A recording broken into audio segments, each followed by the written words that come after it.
These two teachers were really influential. They also helped me start traveling as well during high school, which was another huge thing for me. When I learned about these trips, I asked my parents, can I start working so that I could go on these trips? I started working two jobs after school. And so when I started traveling at that age, it sort of expanded my world so much. And I always joke that you're low income when you go on a lot of trips and your parents don't. One thing about being first generation and being low income is you have a lot of opportunities that your parents don't have, and you have to decide if you're going to do them without them or leave that part of your life behind.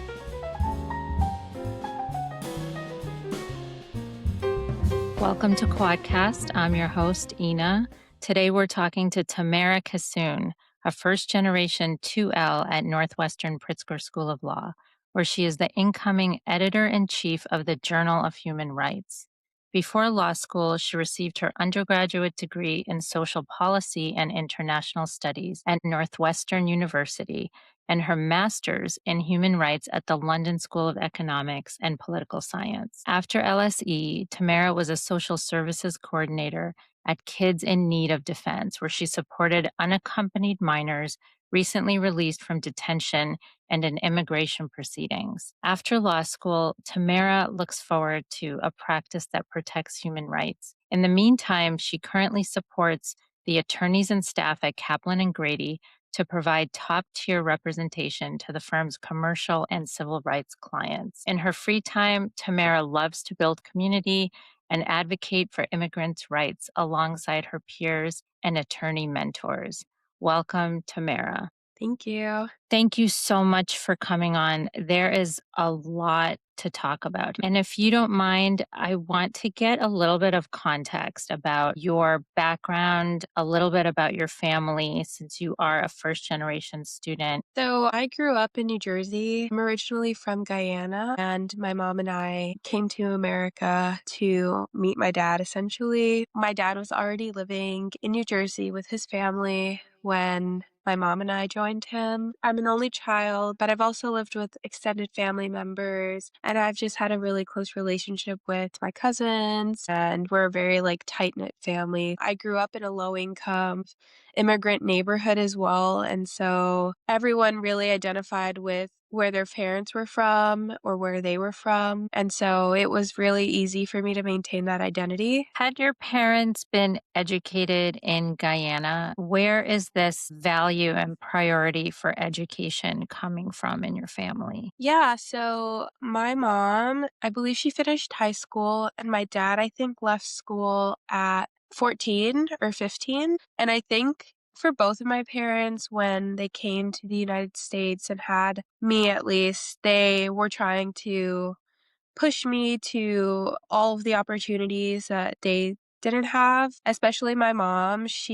Her mom, my grandma, is such an avid reader, and her dad is pretty academic as well, but both of them had scholarships to study abroad. So my grandma had a scholarship to go to England, and my grandfather had a scholarship to go to Russia, but they both didn't take it because their parents and just where they were in their life. So my mom kind of grew up knowing that her parents missed out on these opportunities and wanted to instill that in me. So, is reading something you started to do really young? Yeah, so I was reading very young. When I was in Guyana, I went to school. So I started school at 2 years old or maybe even before. And my mom would take me and she's like, when I dropped you off the first day, you literally ran in and didn't look back. We were so excited. My parents always thought I would become a writer because I loved to read and write so much. Throughout school, it was easy in a sense because I kind of had excelled amongst my classmates, and there's always those gifted and talented programs and things like that. But my parents really tried to support me beyond school. So they would look up summer programs, and I remember I would go to the local college and do a writing course over the summer or do Mhm. supplementary camps. I would spend a lot of time at the library and things like that. At this point, what were your parents' jobs? My mom started off working at a magazine company in Brooklyn, but because my dad worked a lot, he works at a gas station. He's the manager, and because it was, like, really hard on his schedule, my dad works, like, 7 days a week, all day. My mom ended, like, leaving that job in Brooklyn, because it was just too far. It was hard to pick me up from school. It was hard to sort of, like, have me because my dad was working so much. My mom ended up becoming a caregiver, like, most of the women in my family. They care for elderly people, kids. All of the women in my family do that job, and it's a big thing within the Caribbean community, Huh. especially in New York and New Jersey. You're in high school and you're recognized by teachers for being advanced and exceptionally astute. By this time, or even younger, had you already developed like a sixth sense for justice and human rights? Is that something you think you started paying attention to from a young age? Yeah, so there were a few things. There was growing up in a low-income community, I had always felt that sense of this isn't fair because I'd known a lot of my classmates and even myself, the struggles that our parents have gone through, that we've gone through, and knowing that, well, we kind of all look like each other, so what's going on here? Because I actually went to a high school outside of my town. I had the opportunity to join like a choice program, and that school was like totally white, wealthy, like high income people. And I had never really been around people, at least like my age, who were privileged and who had all of these opportunities and experiences before then. And so going in with that sort of initial feeling of knowing there's kind of something wrong here to then like see the flip side of there is really something wrong because in my school, in my town, like, we didn't have money for books. We didn't have AC in our school. Like, we didn't have a lot of these, like, basic sort of necessities, let alone the tennis courts that my high school had and, like, the pool, all these things. It was definitely a big shock, and I think from there is where I sort of developed that sense of, "Okay, there's something to be done here." What was it like socially for you at the high school? I'm a pretty bubbly person. I'm not super shy. In high school, I wasn't really shy about my beliefs. It didn't really sit well with people. My best friends were a Bangladeshi woman. She had moved also to the district, and another Brazilian, like, gay man who'd moved to the district. And so we kind of formed our own little group because it was really hard to, one, make friends just because of my personal beliefs and where I'd come from, but also, like, the people who I went to school with had known each other their entire lives, so they grew up together, their parents knew each other, it was a very tight-knit community, so it was hard to sort of get involved in that. And on top of that, your personal experiences and the consequences of the inequities, like you were living those consequences. Yeah, And just talking about it was like holding a mirror up to people, and people don't like those kinds of mirrors, right, especially when they're not used to having to be self-aware or even like to be accountable for anything. yeah. And I think it was not just students, but my parents had to advocate for me a lot with the teachers as well. I was a freshman, and one of my teachers had been targeting me and changed my grades after the semester was over. And she rewrote the comments to be negative at the end of the year, even though they weren't like before. Because my mom, she always kept everything. I have papers from like kindergarten. So she'd had the copies of my transcript before and then see the change, it was night and day. and my parents had to meet with the counselor, they had to meet with the principal, and it was really difficult. I kind of had a target on me with this one teacher, and actually she ended up not teaching that class anymore because of the investigation that the administration had to do. What was the subject of the class?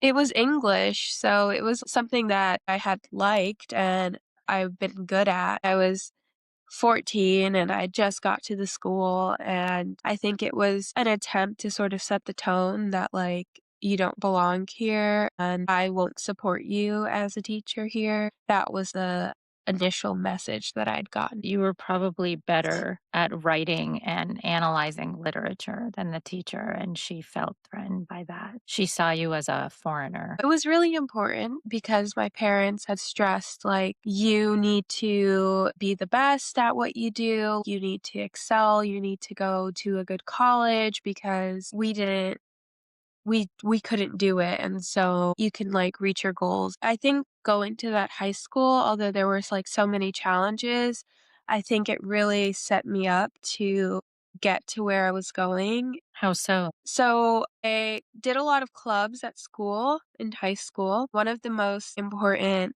things that I did was debate club and I did mock trial.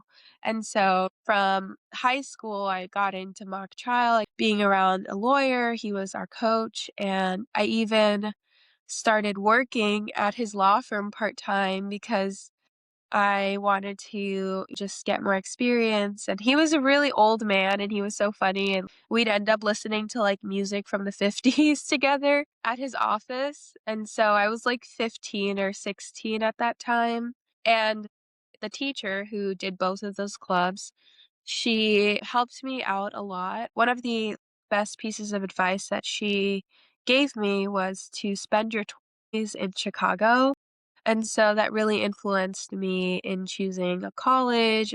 I really took that advice to heart. These two teachers were really influential, and they also helped me start traveling as well during high school, which was another huge thing for me. What do you mean by traveling? So this high school offered spring break trips.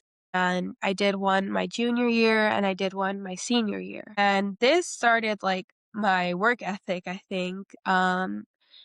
So I, on the one hand, like seen how hard my parents worked and, been to work with them and in a way, suffered the consequences of, like, them having to work so much because I would have to wait for a ride after school for a while and things like that, and so when I learned about these trips, I asked my parents, "Hey, like, I know this is really expensive and, we can't really afford it, so can I start working so that I can go on these trips?" And I started working 2 jobs after school. I worked at an allergist for, like, $10 an hour counting pollen, and then I worked at, a smoothie shop. I was able to go on these trips both years because of that, because I started working and I helped pay for the trip, and so when I started traveling at that age, it sort of, like, expanded my world, like, so much, and I always joke that you're low income when you go on a lot of trips and your parents don't, because I think one thing about being first generation and being low income is you have a lot of opportunities that your parents don't have, and you kind of have to decide if you're going to do them without them or leave that part of your life behind or in a box and take these opportunities and do the things that nobody is doing in your family, which I Wow. feel yeah, it's kind of a hard thing to grapple with. I think people always talk about that guilt, and I think when I was younger, I felt it a lot because I felt like my parents are spending money on me to experience this, and they're not able to, so it was, like, a lot to deal with as a young person, but I think it propelled me to take more risks and do more things on my own without Good. needing people to hold my hand through it. Your entire higher educational experience kind of embodies that contrast and that dichotomy and the like inner conflict Yeah. of I'm the first one doing this and you're really pursuing it. I mean, you now are on your second higher degree. You have a master's from London School of Economics after doing your undergrad at Northwestern, and now you're at law school at Northwestern. Yeah. So you've really embraced that being the first one and being the only one to take the torch and just run with it. Also, it's like it rests on your shoulders like your parents said, you have to be the best. Tell me about applying to Northwestern for college. Yeah, I think I was more inclined to apply to Chicago schools. It was a reach for sure, but I thought, I should take a chance. And this is really embarrassing, but I'll share it. I did Quiz Bowl in high school and we made it to nationals and it was in Chicago. And so I got to visit Chicago during high school and I really liked it. And it was with that same teacher that I mentioned before. And so I kind of got that into my head, like, okay, I'll apply to Northwestern and see how it goes. So I had a tough choice because I was choosing between Barnard and Northwestern. And obviously, Barnard is close to home. I had known a friend who was going there. I think it would have been a lot more comfortable because I had the safety net of being close to family. But I ultimately decided that I needed to be more independent and get away from family life for a bit. I think I wanted to not feel like I was making a decision based on feeling scared of like leaving my family behind in this moment. I try not to make decisions out of fear of missing out a lot because it just gives me a lot of anxiety to like think that I'm only making a choice based on the what ifs versus what I really want. Did you know at that point that you were going to pursue law? I don't think I knew at that point. I think it always been sort of the career path that was the most recommended, I'd say. It was something that my parents could identify as a career path. I wanted to make my own way. I had done a summer program about community engagement. I'd also done another summer program about race and politics. I'd always loved reading and like I had been exposed to more higher level readings at a young age, which I was really grateful for. And then when I did the summer program about community engagement, I actually was at UC Berkeley and I went out and we did a lot of volunteer work. So we went to different organizations, nonprofits to get a firsthand look at what people were working on out in the Bay Area and the types of issues people were facing, and start to think about creative ways to address these societal issues. And I think that aligned really well with the social policy degree. So by the time you got to Northwestern as an undergrad, you had put yourself in the high school environment of a more affluent community, non first generation students for the most part, and non minority students for the most part. So, was there, despite that, and despite your summer program at Berkeley and other high end collegiate programs. Despite that, was there anything at Northwestern as an undergrad that kind of surprised you? I'd say finding other minorities who were more affluent.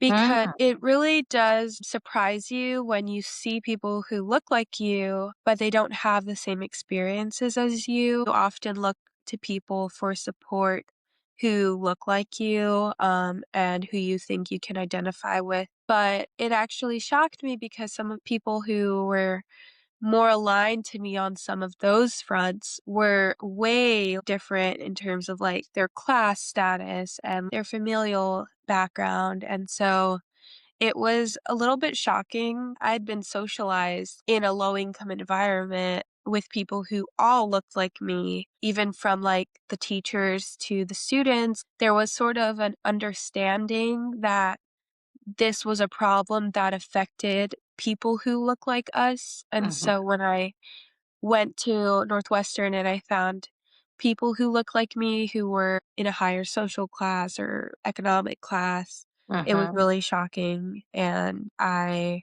kind of had to change the way I looked at identity. It just seems to point to economic identity as something that people have so much in common despite other differences, whether they're religious differences or racial or cultural differences. Like the economic identity seems to be such a huge thing to have in common. So you're at Northwestern, and then you decide to go out of the country and get your master's at LSE, at London School of Economics. Yeah, so I was really fortunate during my undergrad to study abroad. So I studied abroad in Bolivia over the summer, and I also studied abroad in Paris at Sciences Po. And I had already sort of built up this confidence that, okay, I can go to another country and I can live there and go to school and everything. There was a lot of factors that kind of went into it. Although I made my decision really late. I made it in June and I moved in September. So it was like a very kind of like do or die moment where I just had to like decide at that point. Did financial considerations come into play for getting your master's? I gotten into Columbia for a master's program as well. When I was comparing the two programs, it was ultimately cheaper to do the program in London than it would be Uh, to do it at Columbia. And Columbia had been a dream school of mine for a while, but then I had to make the smarter money decision. So I went to LSE, which is actually a really funny story. I met one of my really, really great friends there, and she was also choosing between Columbia and LSE for this program at the same time as me, and we both decided to go to LSE. We became like best friends there. One of the motivators has been, I told you before, like my grandma, she had gotten a scholarship to go to London and she didn't take it. And so I was like, well, this is my chance to take it to study there.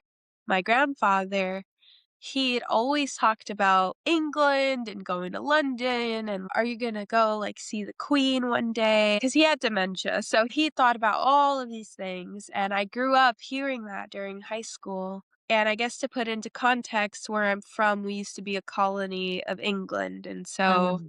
there's a lot of British influence in Guyana. And so when I went there, I actually flew in on the day of the Queen's funeral. And I Oh, literally saw the queen in the procession pass by, and I was like, "I did it. I saw the queen." Yeah, so it was like a lot of kind of smaller things aligned, and I felt like this was the right decision. was the financial difference so great between going to get your master's at Columbia and London School of Oh, Economics? yeah, for sure. I mean, Columbia's per semester was, I think, like 30 grand, and you had to do a 3 semester minimum. And the entire year at LSE was 30 grand, not to mention living expenses in New York. And so I think it just kind of made more sense to go to London.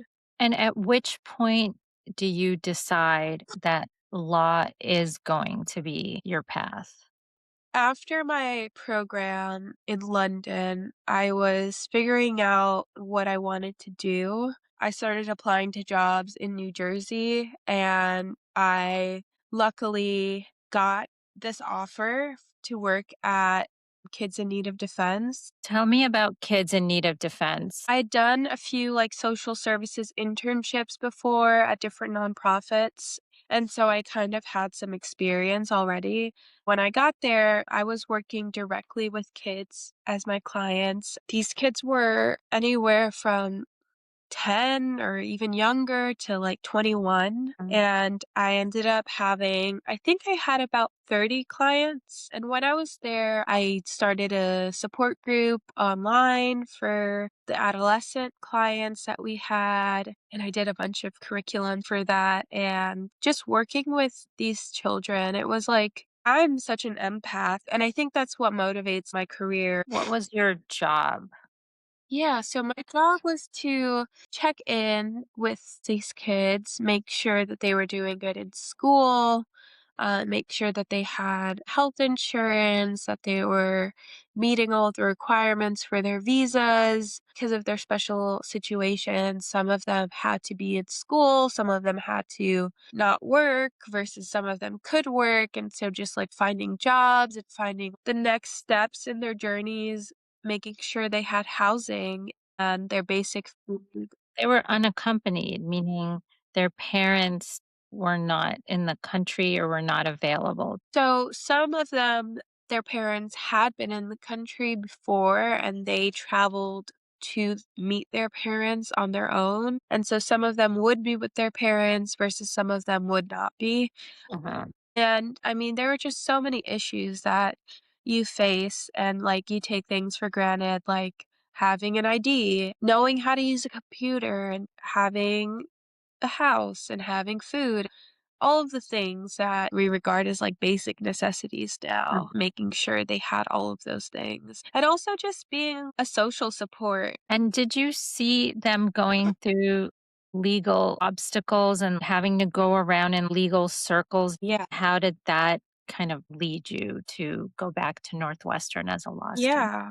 So my office was more than half attorneys. They were handling all the legal things, and my team was more of like that social support. And so we were taking like a holistic approach to when you provide legal services, sure you're helping them through the legal paperwork and the court hearings and everything, but these kids need so much support that legal services alone often isn't enough. And so knowing that I had the background that I had in social services and social policy, I knew that as an attorney, I would be way more well-rounded in being able to not only do the legal side, but also support people through these traumatic situations. There's a lot to be said about just how traumatizing the legal process is. Mhm. I mean, even having to be in detention, fight to get out of detention. There's a lot about like proof in that legal area of Mhm. immigration. There's a lot around proving that you're worthy. It's a lot of re traumatizing of Mhm. people because they have to sort of tell their stories again. They have to Mhm. relive the traumatic experiences. Having a human rights background, it's a lot about dignity and having someone prove that they're a good person or prove that they're worthy of basic necessities is Mhm. not the most dignified experience. Or even just prove that they are who they say that they are when they don't Yeah. have the documents, Yeah, especially for children right? too. Right. And Yeah. if they came here under pressure and under dangerous circumstances, or their parents Yeah. were escaping something, they're not necessarily going to have any documentation or birth certificate Exactly. whatsoever. And a lot of these kids were also born in villages, and some of them were indigenous. They have different practices of recording births and getting registered. And I think that definitely influenced me to want to go back to law school. The biggest thing that is tangentially related to working is that I was working from home sometimes. So it was like hybrid. And so I set up this room in my house, in my childhood home. And while I was clearing out old papers from like school and all that my mom had kept, I found this little assignment that I'd done in, I think it was like third grade, and it literally said, "I wanna be a lawyer to help people." And I Wow. was like, "Okay, well, I guess this is my sign." So you get to Northwestern Law. Yeah. Did you know that you wanted to be editor of the Journal of Human Rights? So I didn't know that I wanted to be editor. I definitely knew that I wanted to participate in the journal, and it's something that I wrote about coming into school, that it was what I was interested in. And I think having written my thesis before and I did an undergrad thesis, I'd already had that sort of motivation to be a part of a journal. And when I actually applied earlier this year, and I knew a lot of people on the board already, and I really wanted to sort of revitalize our journal because I think human rights at this juncture is a really hot topic, but I also think it's a topic that you have to navigate. with a lot of caution because of pushback from different administrations, like from school to like presidential administration with DEI and everything. I think it was an opportunity for me to take more ownership of the types of articles we were publishing and the types of voices. I saw it as an opportunity to push back a little bit to what we see now, being more cautious of defending human rights, which I think is always a bad thing because we should be very loud about defending human rights, especially in times of conflict. But I think we're seeing the reverse happening a lot, where certain people are being silenced for talking about certain issues, and it's kind of taboo to bring up human rights now. And I saw it as an opportunity to privilege voices that maybe are being silenced and build community with people in law school who have similar beliefs and have similar interests. I feel like having different opinions and having different voices is always a plus. And I think being an editor is a great opportunity to do that and to actively choose articles and writers who represent more underrepresented opinions and groups. And I think it's a great opportunity to get that conversation going on campus. At least in my view, it can only be a plus to like believe in human dignity. Is there anything that you would say to other first generation students or underrepresented students who want to pursue a similar path or reach really high the way Yeah. you have? What would you say? I think I would say there's a place for you. You don't have to change yourself to fit a mold. I think there's a way to evolve and to grow and to take advice and mentorship